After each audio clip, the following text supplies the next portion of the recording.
कुछ दिन पहले हमारी भारतीय मजदूर संघ के सभी प्रमुख साथियों के साथ बैठक हुई थी और बहुत सारे विषय जो कर्मचारियों से संबंधित थे उन विषयों पर चर्चा हुई थी। तो विभागों को हमने उस वक्त भी आदेश दिए थे, समाधान की दृष्टि से जो चीजें उसमें की जा सकती है उसमें आप कार्रवाई शुरू करें, और उस दिशा में कार्रवाई आगे हुई भी है। लेकिन उसके साथ उस वक्त हमने एक चीज जरूर कही थी कि बजट से पहले एक बार और जो महत्वपूर्ण सुझाव हमको आप लोग देना चाहते हैं कर्मचारियों के मुतालिक, तो वो सुझाव हमको दे। आज हमारे 36 एजेंडा आइटम थी, उन पर भारतीय मजदूर संघ के अध्यक्ष राणा जी और उनके साथ पूरी टीम ने सारी डिटेल में चर्चा की है एक एक विभाग से संबंधित, और उसमें हम संभावनाएं तलाश रहे हैं जो जो चीजें कर्मचारियों के हित में की जा सकती हैं, मजदूरों के हित में की जा सकती है हिमाचल प्रदेश में।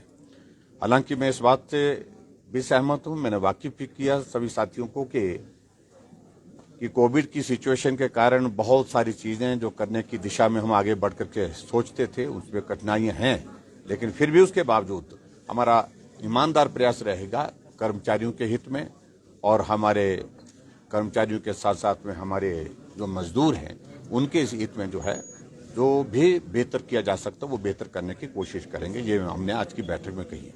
तो जो सुझाव हमारे पास आए हैं अधिकारियों ने सबने नोट कर लिया है। सब नोट करने के पश्चात जो है उस पर बजट की प्रक्रिया आगे कैसे हो सकती है, क्या किया जा सकता है, जो डूएबल होगा, जो करने के योग्य होगा, उस दिशा में आगे बढ़ेंगे। Thank you. असंगठित क्षेत्र के मजदूर होते हैं, उनकी डिमांड हमेशा रहती है कि न्यूनतम वेतनमान न उसमें उनका वो भी मुद्दा सारा उठाया है, यहाँ पर सारा मुद्दा यहाँ पर उठाया है। आज भी बजट सत्र भी शुरू होने वाला है, किस तरह की तैयारियां सरकार? तैयारियां हमारी पूरी तरह से, सवालों की पोटली जो है भरी हुई है सरकार। देखिए उनकी पोटली वहां भरी रहेगी तो हमारे पास जवाब की पोटली भी भरी है, इसमें आप चिंता मत करिए। बिल्कुल निश्चित रूप से हमारे जवाब जो है वो होंगे, हर बात पर होंगे, और हम किसी चीज से डरते नहीं है। 4 साल में हमने हिमाचल प्रदेश में इतने कठिन संकट में काम करने की दिशा में आगे जो काम किए हैं, बेहतर किए हैं, इसमें मैं दावे के साथ कह सकता हूं जो किया जा सकता था बेहतरीन किया है। इम्पोर्टेंट सेशन है, जनता के विषय जो है उठाए जाएंगे। आपका सरकार के कार्यकाल का भी अंतिम सत्र है, तो क्या माना जाए कि जिस तरह से विपक्ष हंगामा करता है, सरकार को कहता है कि सरकार बात नहीं सुनती है, सदन उनकी बात नहीं सुनती है, क्या आप करना चाहेंगे? नहीं, मैं तो उनको कहें कि हम सुनाने के लिए हैं, उनके लिए हम सुनाना भी चाहते हैं, लेकिन वो सुनने के मूड में तो रहें, सुने तो सही, और बिना सुने अनसुना करना वो उचित नहीं होगा। अगर वो विपक्ष की भूमिका निभाते हुए कोई भी प्रश्न करेंगे, सरकार को ये अधिकार है कि उनकी हर बात का जवाब दे, लेकिन जवाब सुनना पड़ेगा। सरकारी ठेकेदार हड़ताल पर है, अभी तक कोई समाधान की दृष्टि में हम आगे बढ़ रहे हैं बहुत जल्दी। प्राइम मिनिस्टर ने कांग्रेस को बहुत जोरदार तरीके से कांग्रेस ने हमला किया और उनको टुकड़े टुकड़े गैंग का सपोर्टर बनाया। उसको लेके पार्लियामेंट में कुछ गतिरोध भी हुआ। अगर कांग्रेस ने आज बॉयकॉट भी किया सेशन का, आप किस तरह से प्राइम मिनिस्टर के संबोधन को इससे? स्वाभाविक रूप से जिस प्रकार से विपक्ष का व्यवहार पार्लियामेंट के सत्र के दौरान पीछे भी रहा और वर्तमान में भी हम देख रहे हैं, वो कतई भी जो है वो डेमोक्रेटिक सेटअप में बर्दाश्त के योग्य नहीं है। और ऐसी परिस्थिति में सरकार का पक्ष सुनने के लिए कम से कम मनस्थिति तो रहनी चाहिए, मानसिकता तो रहनी चाहिए। और ऐसी परिस्थिति में लगातार इस प्रकार से आरोप लगाना, बात कहना और अपनी बात कहने के बाद सरकार के पक्ष को नहीं सुनना, ये दुर्भाग्यपूर्ण है।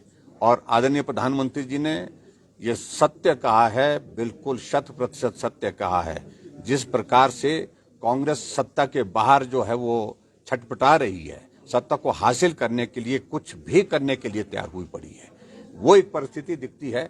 तो टुकड़े टुकड़े गैंग को इकट्ठा करने की कोशिश कर रही है, और उनके साथ उनके सहयोग से, चाहे कांग्रेस के अंदर भी बहुत सारे लोग हैं उसमें जो उस पक्ष में नहीं हैं, लेकिन फिर भी कुछ नेता कांग्रेस पार्टी सारी नहीं, कुछ नेता उसमें जो इस प्रकार से ऐसी कोशिश कर रहे हैं कि हम सत्ता हासिल कैसे करें। इसलिए सबका इस प्रकार से जो टुकड़े टुकड़े गैंग का जिक्र आ रहा है, उसका भी सहयोग लेने के लिए तैयार हुए। लास्ट क्वेश्चन है, पुलिस बैंड ने बहुत ही अच्छा प्रदर्शन किया है, नाम कमाया है प्रदेश पुलिस ने कलर्स टीवी पर। मैं बहुत बधाई देता हूं उनको, हमारे बहुत अच्छे आर्टिस्ट के रूप में उनने परफॉर्म किया कलर टीवी पर, और हुनर जो एक कार्यक्रम आता है तो उसमें मुझे मैं उनको बधाई भी देता हूं, शुभकामनाएं देता हूं। और यहाँ पर भी हमने देखा, कई बार हमने उनकी परफॉर्मेंस देखी है, बिल्कुल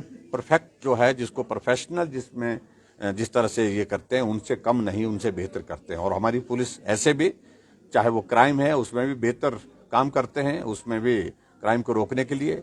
और उसके साथ साथ में जब ये टीम हमारी बनी है ऑर्केस्ट्रा की सारी पूरी, जिसने पूरे देश भर में नाम रोशन किया, उनको सबको बधाई और शुभकामनाएं, और आगे बढ़ें। सर, थर्ड ऑप्शन का इंतजार काफी लंबा हो गया सर, तो क्या रहेगा? कल भी वित्त विभाग के साथ मीटिंग हुई, तो अभी तक क्या तय हो पाया है? देखिए, हमने अपनी ओर से बात कही है, अब ये कर्मचारियों को अपने आप सोचना है। Thank you sir.